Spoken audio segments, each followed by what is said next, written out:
Okay, look, I'm just gonna say it.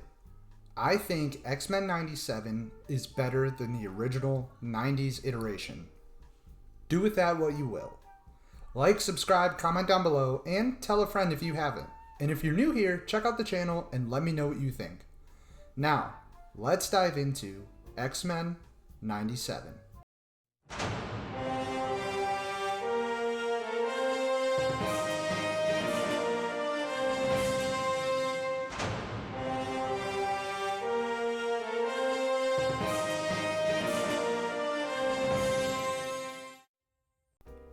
So listen, I am a huge fan of the original X-Men animated series. It's a cartoon I grew up on and is near and dear to my heart.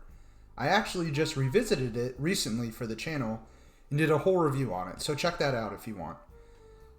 But I will say, a lot of that show, especially the writing, it still holds up. I was admittedly excited when 97 was announced, and I had even more anticipation when the first teaser trailer dropped.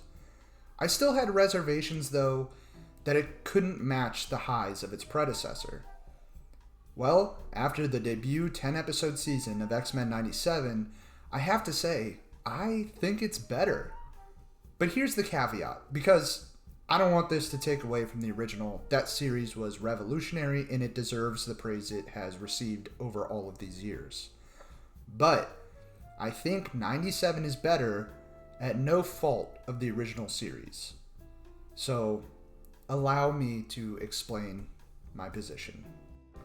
So let's just get the obvious out of the way first. We're 32 years out from when the original series debuted, and we've come so far with technological advancements, especially in animation, that 97 is discernibly better. They do a fantastic job of utilizing updated animation techniques and technology while still keeping the style of the original series, and it's honestly incredible. The biggest issue with the original series is that it's difficult to go back and revisit because the animation just hasn't aged all that well, despite how groundbreaking it was for its time. The other aspect of the series that I think is done better is the storyline.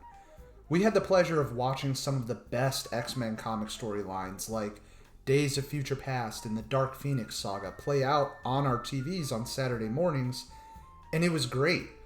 But now looking back and rewatching those arcs, they inevitably feel rushed.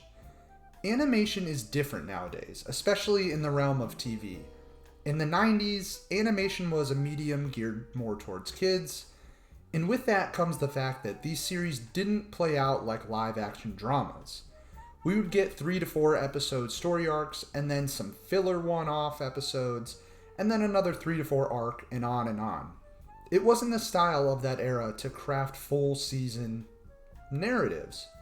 Now, in this day and age, it's pretty common to utilize animation to create compelling narratives with engaging characters and impressive writing that appeals to kids and adults alike. Just see the success of Invincible. What 97 has done is updated the writing of the original series to fit within the confounds of the modern audience, and it works so much better. Sure, there are a couple standalone episodes, but for the most part, this is one big storyline across this first season, and it's fantastic. It's honestly kind of sad to go back and watch the original because I just wanted more. More of the Dark Phoenix thread, more in-depths and longer looks at Days of Future Past and all of those arcs that they just play out so fast. But like I said, the original doesn't suffer because of its own actions. It was just a product of its time, and that's okay. But enough with the comparisons, let's talk about 97. I adored this show. I felt like a kid again watching this week to week. And it's arguably the most engaging week-to-week series Marvel has produced since WandaVision. And it might be the best series they've ever produced. It's that good. The narrative of this first season was so compelling. This is a continuation of the original series. We pick up a year after the ending of that series. Xavier is gone, and Magneto, per the request left in Xavier's will, has taken over leading the X-Men.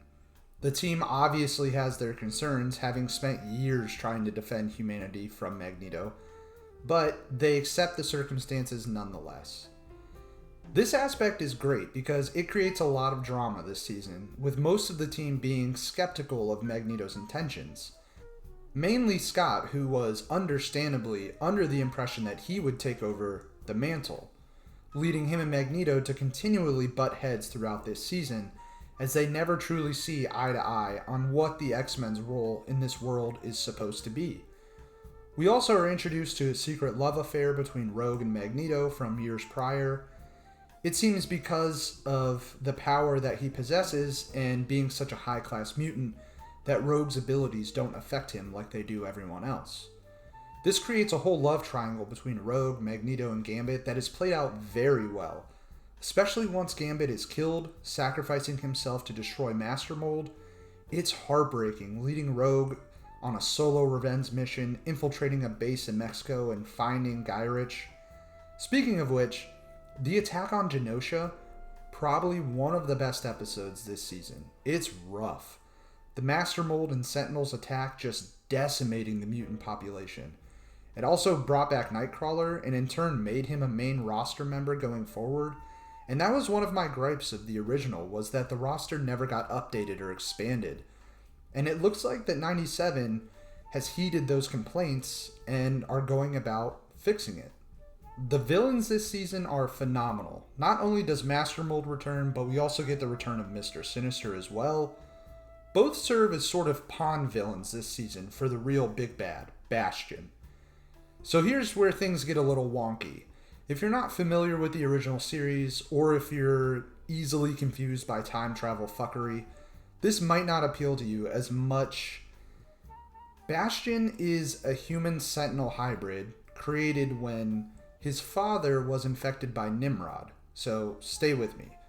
Nimrod is from not only the comics, but the original series. He is a time-traveling, advanced version of a Sentinel from an alternate future, created by the Sentinels in that alternate future that rule over that timeline. So that's Bastion.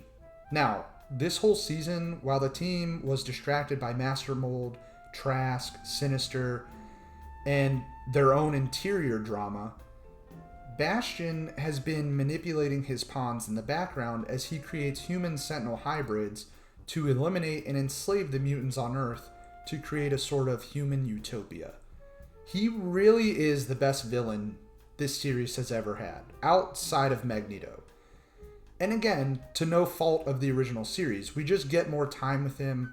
There's more depth to his character, a more compelling storyline.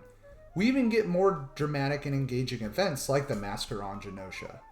There is an attack on the mansion by the hybrids where most of the X-Men are either gone or subdued, leaving Wolverine and Nightcrawler to defend the mansion, and the entire sequence is epic, and the action is amazing. Speaking of the X-Men, I enjoyed this roster more than I did in the original series. Some members just get more focus than others, understandably. I think Jubilee is written way better than she was in the original. I never cared for her character at all. We get 2 more roster members in Sunspot and Nightcrawler, and I think Sunspot and his relationship with Jubilee actually helps to flesh out her character more. Nightcrawler is my favorite X-Men of all time, so I'm happy he's going to be a mainstay, and his action sequences in this season are so much fun to watch. It does suck that we lost Gambit, but his sacrifice was so good, and it set up a hell of a storyline going forward. And look, it's comics, no character is ever gone, I understand that, especially when time travel is in play, but please do not bring Gambit back. I think it would just ruin any emotional weight created by his sacrifice. Scott and Jean got a lot of play, especially since Cable has a pretty prominent role. Plus the side story of Sinister having cloned Jean years before. That's all super interesting. I also enjoyed Scott's struggles he tries to lead the X-Men in Xavier's absence. Magneto is great as always. Him and Rogue's relationship adds a lot of drama this season. Xavier's not in it too much until really the back half of the season. Now, I didn't really care for his character much in the original, I hated that iteration of the character. He was kind of annoying, unnecessarily abrasive, and I thought the voice acting for him was so over the top and ridiculous. In 97, though, for what we do get of him, they definitely took strides to update this character to be what he should have been, this sort of bright light of peace between humanity and mutant kind, a Martin Luther King type figure who leads with compassion and understanding. And I think they nailed that this season. I never really got that from the character in the original, so I'm glad they fixed it. My one complaint this season is that, at least on the roster side, I don't think we get enough time with Wolverine and Beast. A lot of times, they're sort of relegated to the background, which is a shame because they're staple characters. Storm and Forge have a lot of really compelling arcs together at the midway point. And all in all, I'm happy to say that the writers did a great job of crafting a narrative that really serves all of these characters for the most part. I'm so glad that in the world of animation that we exist in today, that Disney took a chance and allowed a team to bring this beloved series back and breathe new life into it. In almost every respect, I think it builds off what the original designed and amplifies it. The characters, heroes and villains, the narrative, the action, and oh my god, the animation is beautiful. It's all so well executed. I know that some of the actors have already finished recording lines for season 2, and I honestly can't wait.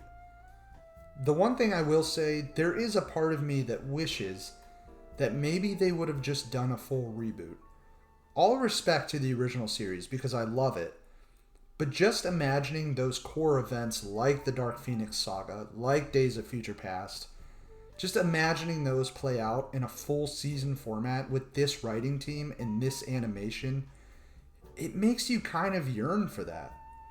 Regardless, what we did get is an epic and enjoyable continuation in this universe, and based off of the cliffhanger that we're left with, it looks like Season 2 is going to up the ante even further. If there's one thing I think they can do in Season 2 to make me appreciate this show even more, please, just bring back Colossus. We need it.